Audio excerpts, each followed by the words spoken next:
Hello and welcome to the Muster Room Podcast. I'm Joe Ryder, and with me as always are retired detective Eric Potts and police officer Austin Glickman. Together, we have over 50 years of experience as first responders. And in this podcast, we break down the life-altering calls with the officers that live them and discuss the tolls these calls have in the days, weeks, and years afterwards. 911, what's your emergency? All right, man. Drop your bag for me, man. Got a warrant.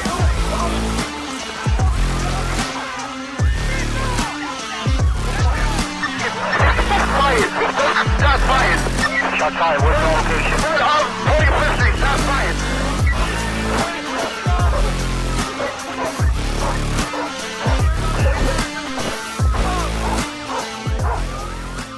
Before we begin, I want to advise you that the incidents discussed in this episode are real and traumatic.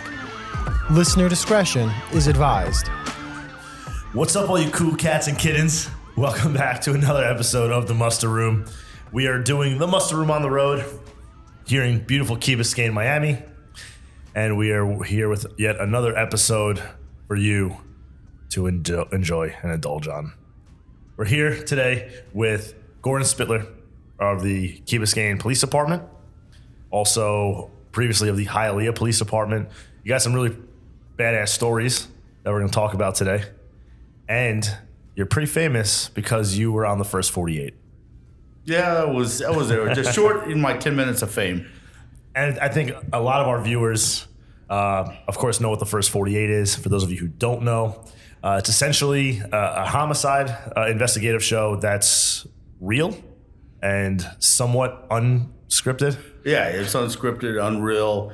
Basically, the first 48 means that first 48 hours is your hot time to catch whatever leads you get. Because if you can get them in with the first 48, the information, it won't go cold. You usually can catch the bandit when you need to catch them. Yeah. And whatever target you're going after. Yeah. And that's what happened, how I got involved. And I'll tell you about that when we get there. Yeah, we're definitely going to get into it because I think a lot of us are interested. I'm very interested myself. So with no further ado, let's jump right into the podcast. All right. Let's jump right into the conversation. So before we even get to that part, tell us a little about yourself and why you got into law enforcement to begin with. Well, I feel like I'm an old guy looking at you guys. I'm 59. I wanted to be in law enforcement since I guess I was in high school. And sometimes a little cliche, that's all I wanted to do. But life always has different turns. And in my hometown, I'm from Indiana, at Fort Wayne, Indiana. And then when I graduated, you have to be 21 to get in law enforcement. I was 18. So in high school, I already knew I was going to go to college.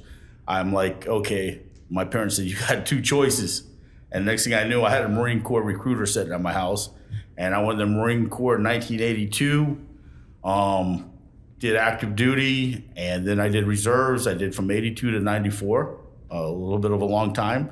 And when I met my wife in 94 and got married, I got out of the Marine Corps. At the same time, I was a boat captain. I have a 100-ton captain's license, and I still do yachts and boats. And I still wanted to pursue the police department. As life goes on, and this is how people never stop on your dreams. I had a few traffic accidents, which in police departments, when you try to get on, you can't really have traffic accidents because they don't want to hire you and don't think you're safe. I had to give those a few years, I knew, so my traffic record looked good. I had friends I was in the Marine Corps with who were a lot of them in the police department.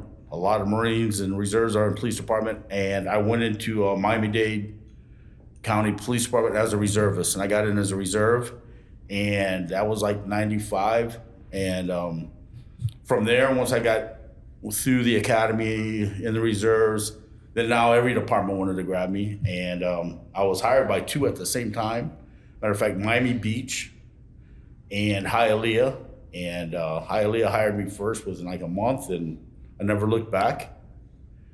And that's how I started my career, and I had a blessed career there. I did road patrol for like 8 years, and I was an FTO most of that time for 5, 6, and then I went into the Detective Bureau, and I was in SIS in the gang unit there. SIS comprised of narcotics gangs, and we had most, multi-offender surveillance team, and we all worked together though. Whenever they needed narcotics, needed help, we'd help them. Same thing, and gangs was interesting. Gangs has a multi-fast.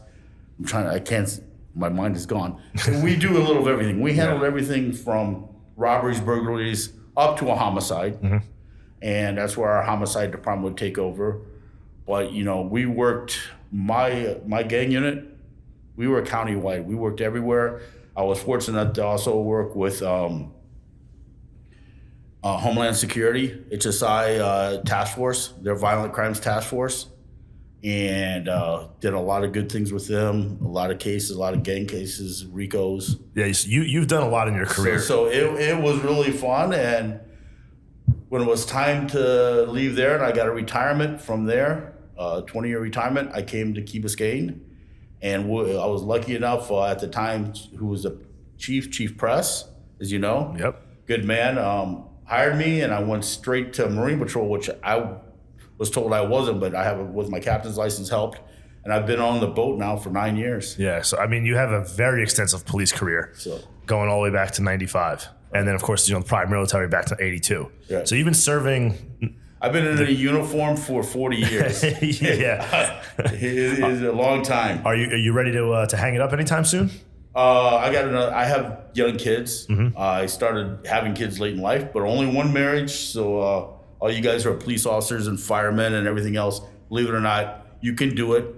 The wife takes a lot, but I've been married for 29 years. Congratulations. Same wife. So my youngest one graduates in 4 years of high school, and then I think it's time to hang up my gun belt and spurs. So you got at least another 4 years to go. Another 4 years. All right. Well, you'll have almost 45 years of service. Yeah. That's an amazing feat.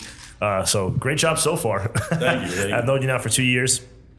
First met you, of course, on the boat. But I got a question going back to when you were talking about your choice between Hialeah and Miami Beach.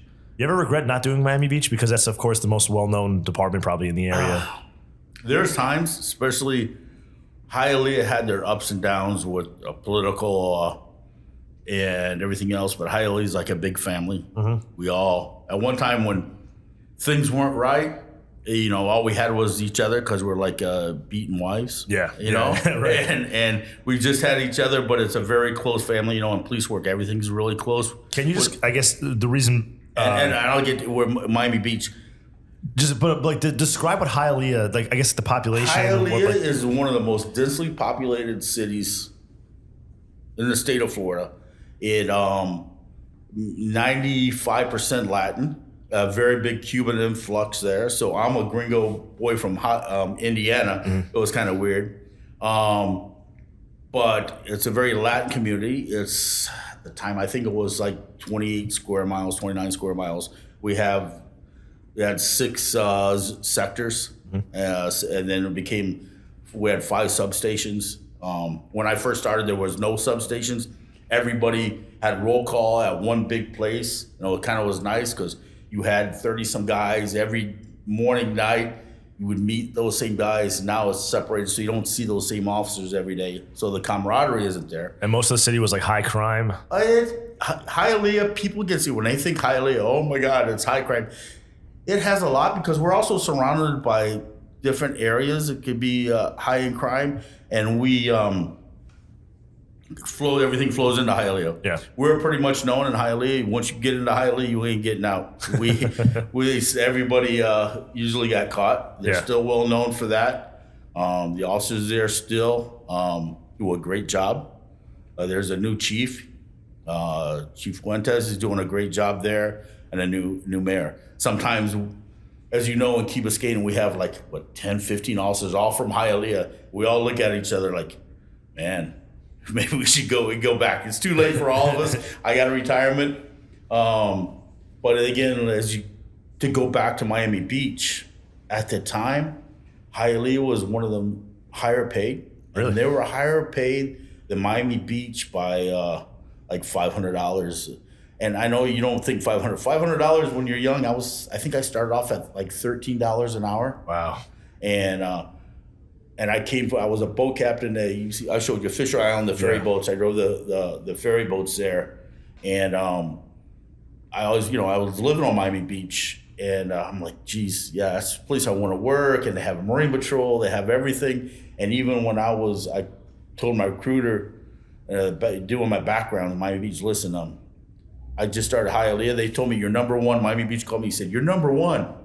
I go, I just started FTO phase in Hialeah. And they go, oh, you're stupid. And I'm like, well, it is what it is. And a lot of friends went over to Miami Beach. Do I regret it? Listen, Miami Beach is a culture where now you're working all the time. Yeah, very busy. We were there last night. You're working all the time. It's changed there. The officers are very good. They have to work a lot of what's called Alpha Bravo shifts. God bless them. They work a lot. I'm glad now I'm too old for that. Maybe I would have been in a special unit, maybe Marine Patrol. You never know. Right. And this job, just to segue a little bit, takes a lot from your family. Yeah. And if I was working in Miami Beach and I was gone all the time, and when I first started, as you know, you work every off duty, you work every overtime. And when you're young, you want to go there and work every Friday, Saturday, Sunday night. Who knows if I would have stayed married? Right, that's true. As I say, God or whoever you believe in has a reason for everything. So there you go. Can you help set the stage a little bit too? A lot of our listeners aren't necessarily from Florida, but from the Northeast. We're used to large departments covering a large area. In Florida, it's not really like that. It's a big patchwork of small departments. Yes, we have, like here in Dade County, I think there's at least 20 municipalities out there. We'd have to look it up there real quick. But I could name off 10 right off the top of my head. Just here as you say, the coast, Miami Beach, you have Miami Beach, which of course is a large department. Then right there, then you have Surfside, Bell Harbor, Bay Harbor, Sunny Isles, Golden Beach, which is smaller than Key Biscayne. Mm-hmm. And all those little cities are all smaller than us. We're 1.5 miles. And we have 38 officers somewhere around there. I think we're hiring more. There's a lot of small departments. At one time, Broward was the same way. Then Broward, the sheriff's department, started taking over everything. This place became like the opposite, Dade County. Everybody became their own cities. Like Pinecrest. Pinecrest was all by Dade County. They became their own city. Durrell was, a whole big district for Miami-Dade. I still call them Metro-Dade. And became their own city. So a lot of people wanted their own policing. And so I think maybe where you're going, it is a lot of networking and working together. And you mentioned Hialeah and Miami Beach. How close are they to each other? How far apart are they? I don't know, 10 miles, 10, 15 miles, because Hialeah is more inland.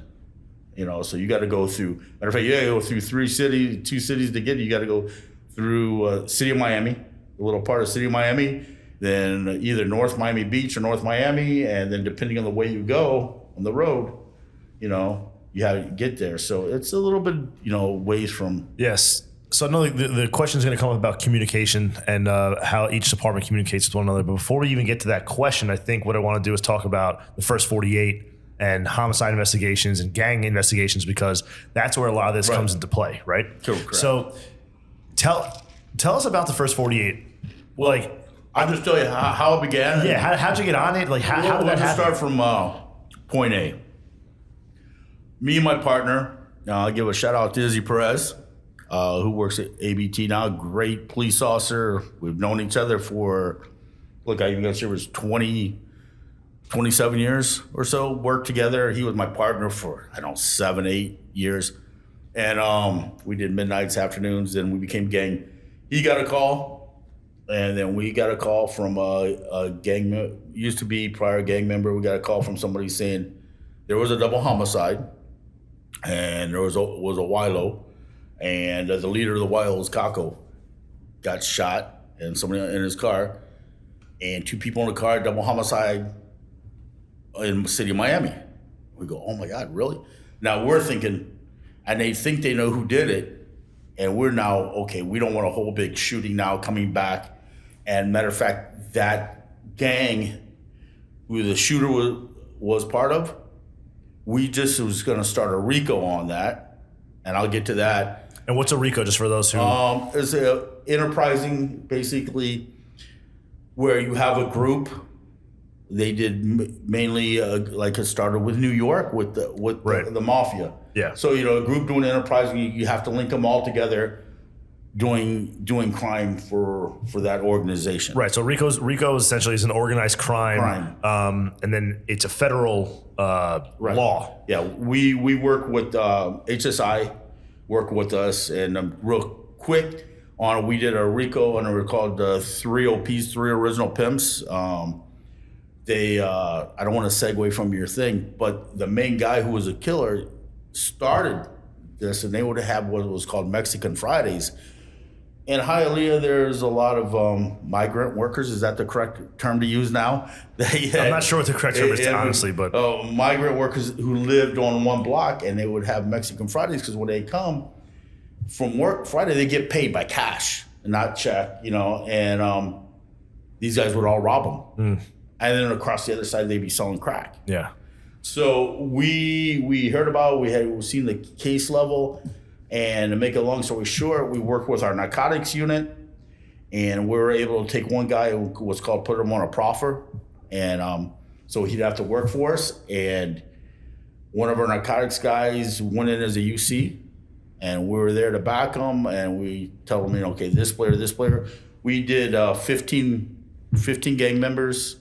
We made enough buys on each gang member that we were able to link all the gang members together on all the buys. It was a lot of work. It took us almost a year. And then we shut down the whole organization after we did all the warrants for them. And then they all go to federal prison because it's backed by the feds. Yeah, how many, what it goes. So essentially what RICO does is that instead of putting them in going through a state, system and getting out, right. And the big thing is when you do gangs, you can up the charge on them if you can prove that they're a gang member. Mm-hmm. And there's, they have to hit so many criterias to then document them as official gang members. So when you run that person and if you put them in the system, when an officer runs them, on the radio and the dispatcher comes back, you show him and he's also a gang member or whatever of, that. And he's arrested for that in the act of doing gang activity, that can be a higher charge. So a lot of it was first we had to go and find all these people, document them, which we'll get into the first 48 here in a minute, and say, okay, he is a gang member. He meets all the criteria. We put him down. We put him in our computer system. We label him as what he is. And there you go. Yeah. You walk like a duck, look like a duck, talk like a duck. You're a duck. And you have to meet all those, though. You got to make sure he's got the fins, feathers, and beak, and he's good to go. Yeah, right. Gotcha. So the first 48, I get back to you. Me and my partner, we get the call. I call a city of Miami. They're probably listening going, oh, no. I talked to the lieutenant was there at the time, and he goes, hey, you got a double homicide going on? Can we help you out? I think we got some good information. I can help you out. I know who the shooter is. Yeah, we'll get back to you. Listen, yeah, no problem. Sure, whatever. Boom. And next thing you know, Detective Ruggiero, who you'll probably always see him in the first 48, young guy, great detective, good officer. I think he's a lieutenant or commander now. Time flies. Gives me a call. And we were in a school 15 years before then, DUI school for, to use the instrument. And so he had my numbers. And then he went into the gang unit for a little bit. And his mom was also a gang detective way back. So he calls me, hey, did you have some kind of information? I'm like, yeah. He goes, all right, I'll be right there. Next thing I know, he shows up with the whole first 48 crew. Okay, so the first 48 was already with Miami, the city of Miami. City of Miami. So you had no idea. You make this phone call. You said, hey, listen, we got information on this guy who potentially had killed two people in your city. So he just shows up. He doesn't even tell you. They just show up with a camera crew. They show up. And if you watch the show, it's like you see him, hey, I think I know a Hialeah. Let me call my friends from Hialeah because the gang is from Hialeah. Mm-hmm. And, let's show up there and see what they can do. And we'll go look at their files. And all of a sudden they show up. We already made phone calls to them. So that was a little scripted. Yeah. Somewhat. Somewhat. So they showed up. So, we meet, as you see, and down here in South Florida, Cuban coffee is everything. Yeah. So you see me showing up with a colada, it's called, and some Cuban coffee to them. That's it when you first see me show up, because that's what we all the detectives get Cuban coffee, and you discuss about the case and where our first place was. So in New York, we get donuts. Down here, you get Cuban coffees. I don't eat donuts because I'm a little chubby and I'm fat now. And I hate that persona, being in uniform or being a cop and eating a donut, just because the way I look now. So I don't want it.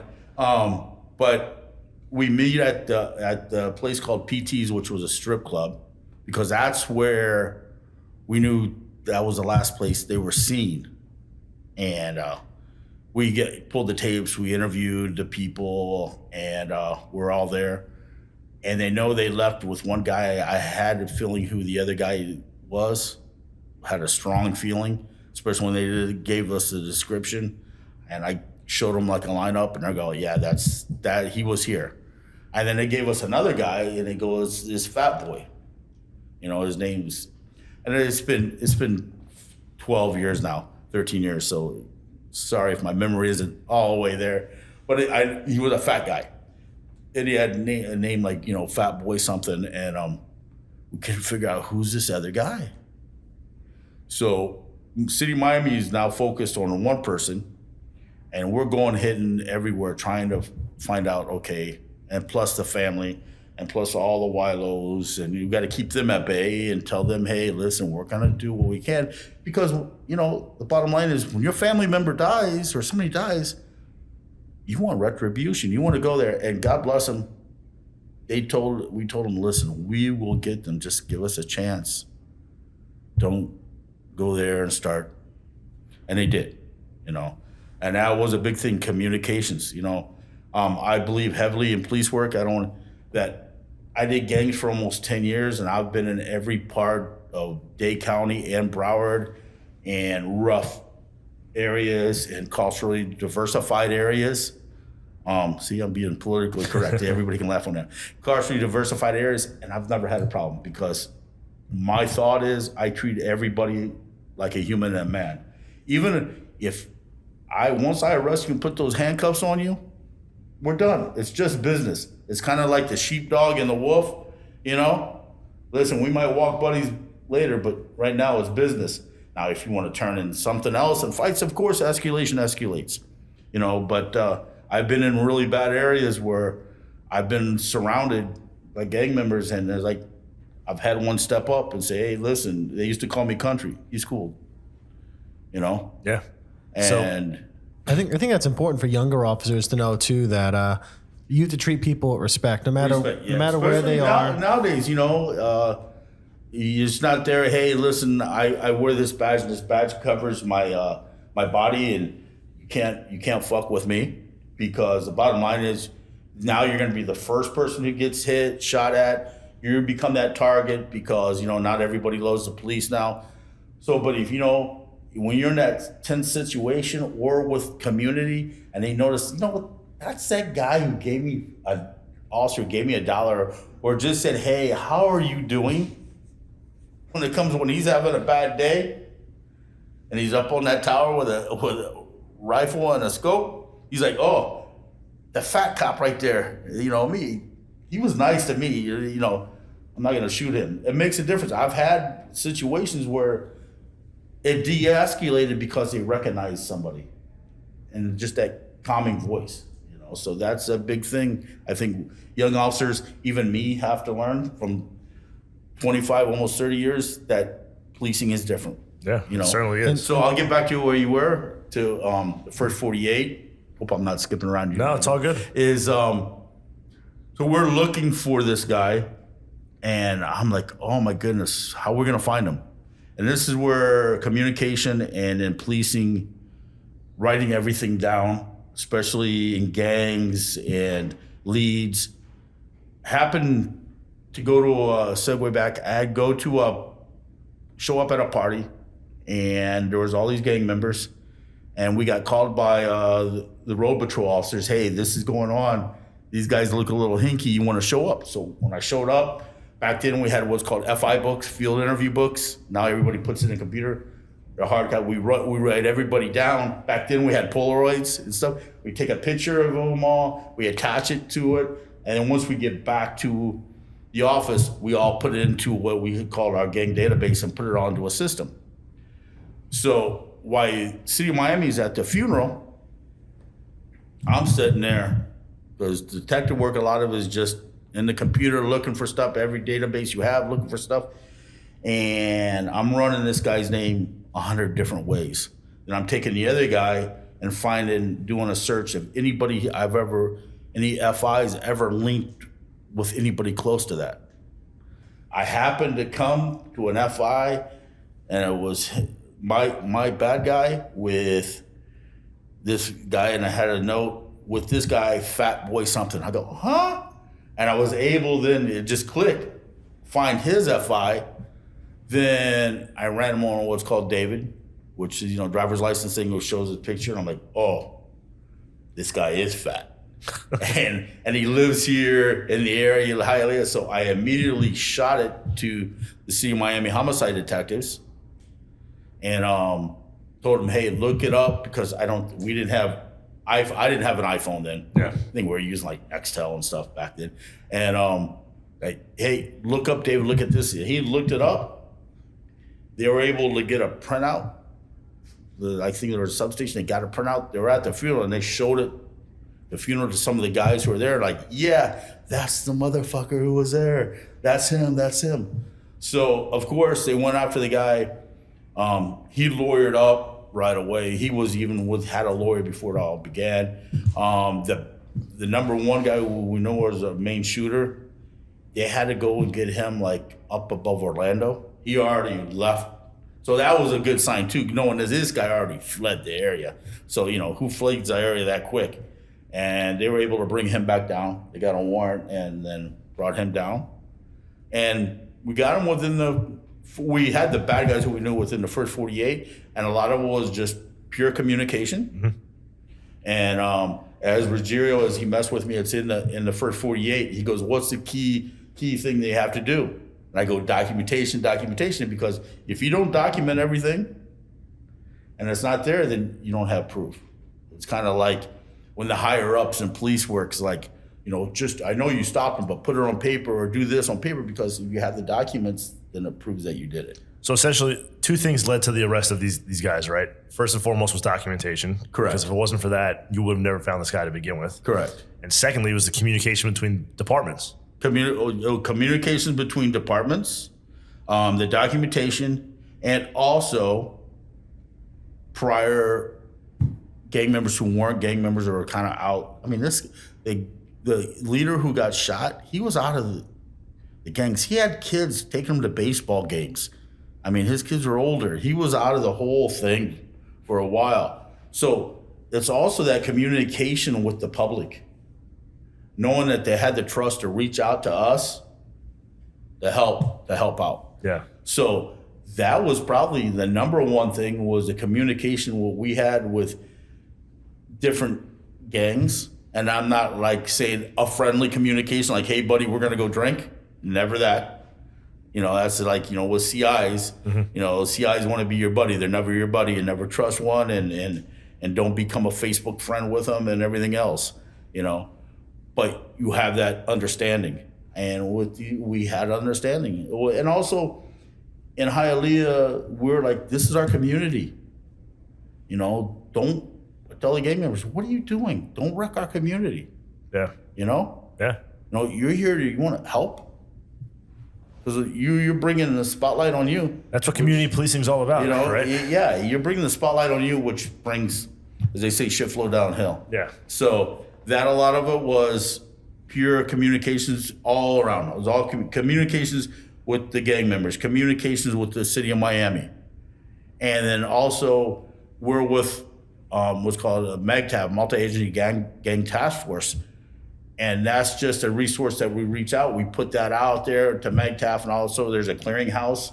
And you put that out, so now it's got to everybody. And you can put like a notice out and say, hey, anybody hear this or know this? And it works fast. Now with iPhones and WhatsApp, I know I'm kind of out of it now, but there's a WhatsApp chat group with a bunch of officers, like especially work midnights when things start going on, like 4 cities over, which isn't that far. Hey, this has happened. We have a car loaded with, certain individuals. It's all tinted out. Mercedes jumped on I-95 southbound. Well, maybe they did a car theft there, and maybe they're coming down to Key Biscayne in a high-end vehicle to hit some here. If you're on that chat group, okay, now it gives you a chance. So it's really good how communications with cell phones and WhatsApp. But yes, communication is a big thing. The police department. I have done, I've been lucky. I've been on tons of RICOs, task force, OSADEFs. I don't know if you heard of OSADEFs, where multi-agencies work with the feds, and it's in a whole group. It's a whole thing. But you work with the federal agencies. I work with the FBI, everything. So it's like a task force. The task force. And I have been on lots of wires, tons of wires with the FBI and HSI, and you get into these OSADEFs where it's money. The government pays you so much money also, and you're looking for a group of individuals, and that's all communication. And the reason we were on all these OSADEFs, me and my partners, because it was communication. They could reach out to us, and we would reach out to whoever we could from everywhere. And then I also did a little bit here for the department. I was on IRS money laundering, which was very interesting, which hopefully, I'll say it now, if the chief is listening, hopefully he sends me back soon once we get more people. I had a great time. I was only there for like 5 months. As we were short officers and chief press at the time, and I understand we were short, and he had to bring me back to cover the road. Then I went back to the boat. So hopefully I go back there and use my skills. That's a good segue to get into. So you've now done, you've done so many years of narco and gang and being on these task forces, and then you kind of hang up your hat in this busy department in Hialeah. Yeah. And you decide to come over to Key Biscayne, which is, as you mentioned earlier. And it was a big choice because, just real quick, I don't know if you know, when I got hired, it's kind of how it follows me. Same thing with Hialeah and Miami Beach. The day I got hired here, BSO called me and told me I was hired, because I also was put in for BSO. The Broward Sheriff's Office is a big department. And I talked to the backgrounds, and I told her, listen, we're both like the same age. I go, I can go to Key Biscayne and be on a boat. And they were going to pay me a lot more money. Trust me, a lot more money, because they pay you by years of experience and stuff. I didn't know where they're going to put me. With my years in gangs and everything else, I thought, I'm going to go not to a nice neighborhood and work that, just because I didn't know how to work that and understand it. Because during my interviews, if you have a bar in a crime area and you had to do it, what would be the steps to take care of that? So I pretty listed. They told me that's how I got them, because I listed how I would take care of everything there. And I'm like, I don't want to do that. I want to go back. I had friends that are back in detective. You'll be. Don't worry, we'll take care of you. That's not always true in life. Right. And I love boats, as you know, and I've had a 100-ton captain's license since '92. And it just seemed like this was a real nice family. Chief Press impressed me. Everybody here, the deputy, well, he wasn't the deputy chief now, but he is now. Jason Eunice, a great man, good leader. I was his FTO, Yeah. So I'm like, I like everybody here. I think this is where I'm going to go on. I didn't hesitate. I said, I'm there. They'll BSO. They called me, you're out. And I've been here now, and next week will be 9 years. Oh, congrats. So what is Key Biscayne for people who don't know? Can you describe what this what community this is and how it's different than Hialeah? Quickly, Hialeah is more a working class, lower class factories. A lot of from migrants who came over, Cubans who came over on rafts and found a living and found a life and built a life there. A lot of people from Latin America show up there. It's a lower income community, lower income to middle class. Now the homes are there going outrageous. It's kind of funny. And Key Biscayne is, is what it is. It's more of a higher income community, a much higher income community. I couldn't live here. I don't think any of it was No, good we certainly at the present time, unless I win the lotto, and I still would have a hard time. And we're a mile and a half. And it's an island, correct? And it's an island, and we're surrounded by water, and you got to get here by a bridge. And it's a very tight community. This is almost like Mayberry. At one time, this was like, and the old officers tell me who've been here, and there's only a few left who was from the start. I think there's only one. This was like Mayberry. It was like a small town. Miami-Dade Police Department policed this, and then when they became their own village, they decided they wanted their own police department and their own fire department, and that's how the whole Key Biscayne Police Department started. They worked out, they were told me, out of a trailer at one time. And we have 3 to 4 officers during the day working, and Marine Patrol, we have one guy now to motors. We've diversified. We have very community, we're committed to the community. We have a village resource officer. Our chief really wants, people out there with the community. Our new Chief Sosa doing a great job. Had the pleasure of meeting him last night. We have visibility is a big thing here. And as for any police department, when you're in a small community, these guys, they want to see police officers everywhere. It's hard when you have 4 people, sometimes you don't understand. Listen, I could be on a call, 2 of us on a call, at least one guy. You can't be everywhere. You can't be seen everywhere. But everybody polices difference. And everybody has their niche. What do I like to do? I like to ride the bike here. I'm on the bicycle. Everybody sees my little fat self on the bicycle in the morning. I do about 12 miles. And then if I can get to the boat, because sometimes we're short, I have to work the road, which I don't care. I'll work the road, I'll work the boat. At my age, I like to cruise the neighborhoods. The first thing I teach young guys who, if I'm an FDO and I work nights with them, I cruise all night with my windows down. And here they don't want it anymore. When I was young, you'd cruise the neighborhoods with your windows down and your lights off. Now everybody wants the cruiser lights on so you can be visible and see, which I understand. Times change, but I still, during the day, I'm through the neighborhood slow. My windows are down. One is because I can hear what's coming around me, at me, you name it, from gunshots. Also, the community. What do they hate? People hate to see the cops with the tinted windows up and you can't see each other. So a lot of us all, we're set there, windows down. We do a detail where we walk the park all at night. I walk the park during the day just to get exercise at my age, I like to do the neighborhoods. Some officers like to do traffic on Crandon and do, tickets. I'm not a big traffic ticket guy. My chief is probably listening to this, shaking his head. Yes, he's not a big trip, but I do my stops every week. Well, neither am I, though. But I like to be out there, and that's the thing. Do I some days like, I got to go to work? Yeah, I think we're all that way, and especially as many years I have on. Mm-hmm. But when I'm out on the boat, a boat has been great. I mean, I've seen so much out on the boat. Like I told you, my first 2 years here, you've seen our sandbar. We get 500 to 600 boats there on the sandbar. The first 3 years here on the boat was a nightmare. It was so many boats out of hand, and we had major boat crashes, a lot of death. We still have that.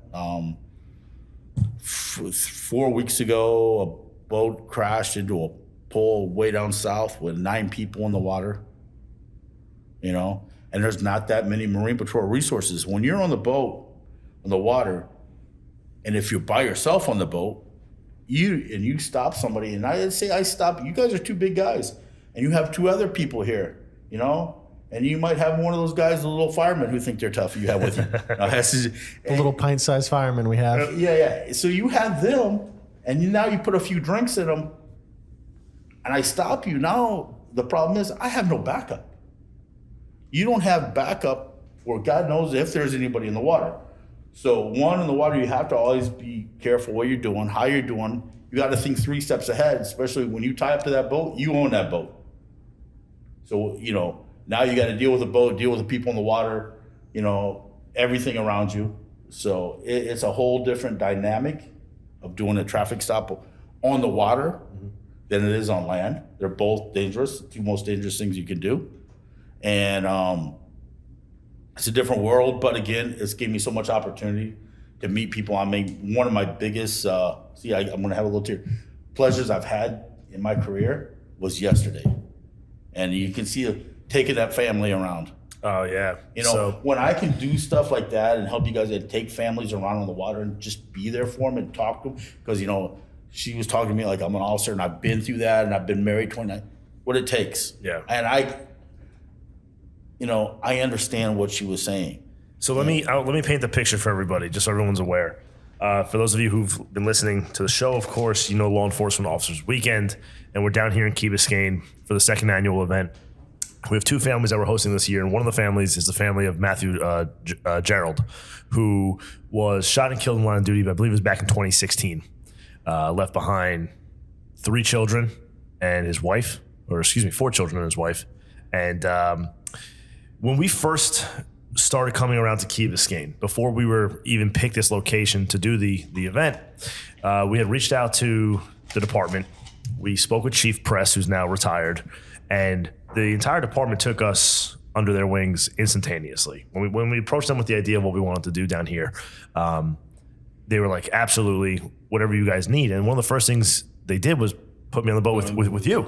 And that's where you and I first met. And I remember, you taking us around and showing us all of Key Biscayne and Miami and the waterways, and it was absolutely beautiful. And we knew that there was going to be a really good connection between our organization and the department. So first and foremost, huge shout out to Key Biscayne, and not just Chief Press, but now Chief Sosa, who's just continued on with it. With you, with Monty, who was also on the boat, and Santiago. And of course, Santiago, So Lieutenant, I always call him Sergeant because when I first met him, he was a sergeant. But Lieutenant Santiago, who's been our liaison essentially between the department and everybody here in Key Biscayne. And there's so many other people who we've met over the past few years, and the entire department is just phenomenal. And there's that sense of family between the department and our organization. So what happened yesterday is that the family reached out a few days ago and they said, hey, listen, we'd really love to go on a boat. And we said, if we can make it happen, we will. So we reached out to you first, and you said, absolutely, I'm working that weekend, it works.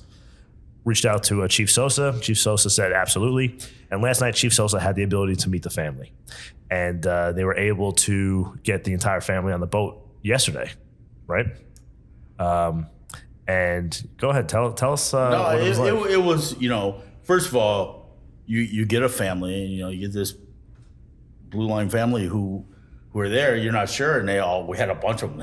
She had tons of kids and everybody there, and the kids were like, she told us like her daughter, had a rough time, which I can, the kids and her been through everything, from was a teacher, and then she had to be home with her kids. But just to take them out and make their minds go away from any problems, but also listen how this organization, what you guys do, works, because she was telling me she likes to have her kids still be around the police officer atmosphere and family. And her kids never forget where their father came from. And they do. And listen to the kids, they did. I mean, we gave them, have those patches. I got to give you more. I patched it for them. But it was just a great feeling. Listen, let them, sometimes you got to let people talk. I talk a lot, as you know. So I tried to stay quiet and let them vent and just listen. And then I used to, years ago, like you said, I worked on a sailboat to Heritage in Miami back in the early 90s, 80s, matter of fact. And I was a tour guide. So I was able to give tour and explain everything to them. And then also Alfonso was with me. He was good. But to listen to them and let them talk and about everything and about their experience was just like, some of it, when you have kids, and I have kids, it's a little heart-wrenching. And, I have had a lot of friends, and I've known officers who's passed away. I don't know if you on duty. It's it's always a shame, but it gets to you. And then when you're with these families, but you feel like, God bless, I've done something. You enjoy it. It makes you want to go home and you feel good about yourself. And that's the way I felt last night. 10-hour shift. But I felt great because when you get to help somebody and do something, and the family, the smile on their faces, and the little kids. Of course, at one time I went a little fast and spun the boat, and they were like, "Ooh!" and it got a little rough out there. And when it got rough, they took it like champs. We got a little. They got wet, and I'm like.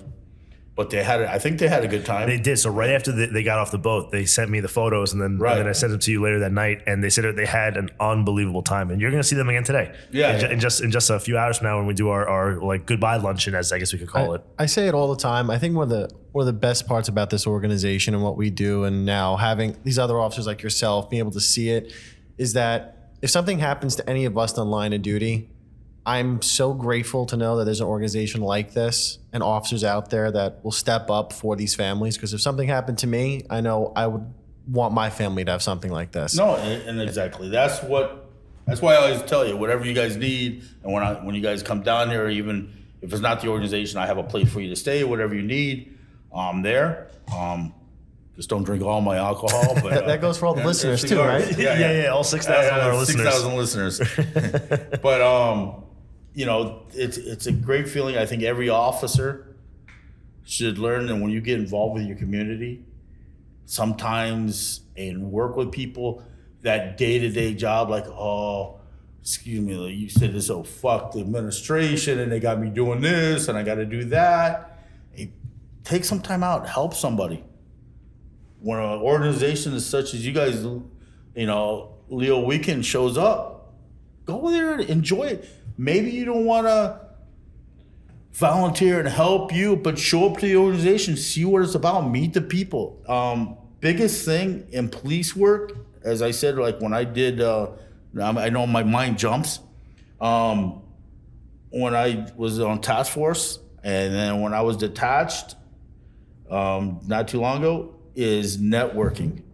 People don't believe how much, especially in police, networking is so much important, because if something happens, still I'll pull up a number of FBI, this department, that department. I have everybody, every time I meet somebody, I give them a business card, or I take theirs, I put it in my phone, because you never know when I have to reach out and see something happens. I know now I can reach out to New York. I have connections. You never know when I have to reach out and see something happens. I know now I can reach out to New York. I have connections in NYPD and say, hey, listen, can you help me? Do you know something? Yeah. Because no one's the master of everything. No. But maybe that one guy that's amazing at one particular thing, and you'll need that at one which helps out.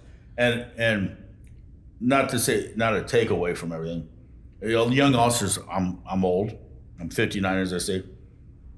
Don't let the job be your whole life. And as what I'm saying is, when you start this, and as I said before, all you want to do is work. Once you get married, you have family, step back. The job isn't everything. Go on your vacations. Don't work that every off duty. Even if you need the money, don't work that every overtime, every day. Spend that time with your family and kids, because my kids are old. They're not that old, 15, 16, and 20. But the days are long, the years are short, and you're gonna miss that time. You're like, oh man, I did all that time, and I'm in this one unit, and I gotta be there every day. Unfortunately, and I hope everybody realizes, you leave that whatever special unit, you're that top SWAT guy, you're that top detective, you leave tomorrow, 2 days from there, they're not gonna remember who you were. Everybody is replaceable. I've learned one big thing in life. Everybody's replaceable, and you're just a person and a number for that day. And I still not saying you're not forgot. You still have your friends and your family in the police department. I'm saying for that job where you think they can't do the job without me, they can. Speaking of vacation and taking time for you and your family, can we count on you to come on the cruise next year?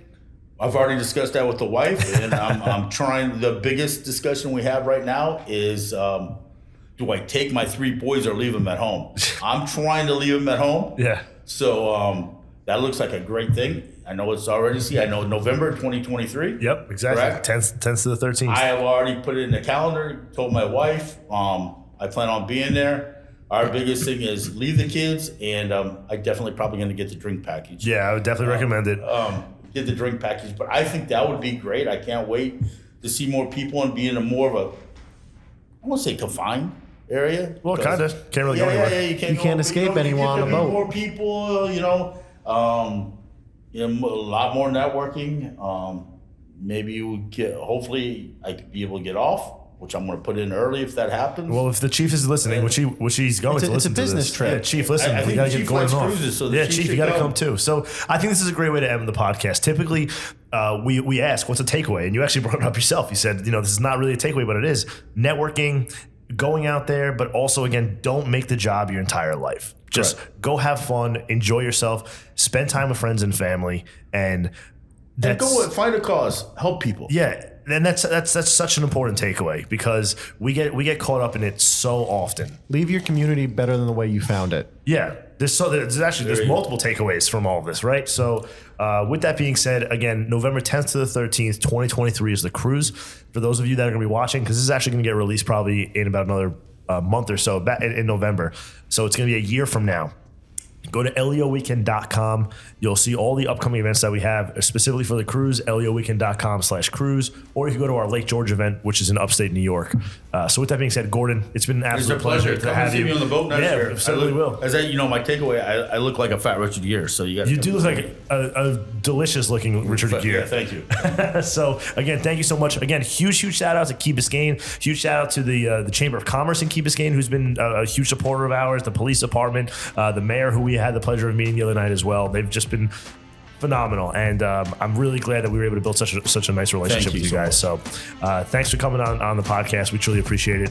Joe, take it away. Thank you for listening. If you've enjoyed this show, please leave a rating and review on iTunes or wherever you get your podcasts. It goes a long way to getting us discovered by more listeners just like you. This show was hosted by Eric Potts and Austin Glickman. This show was produced and edited by Joe Ryder. Be sure to follow us on social media at The Muster Room. And until next time, have a great day, everyone, and most importantly, stay safe.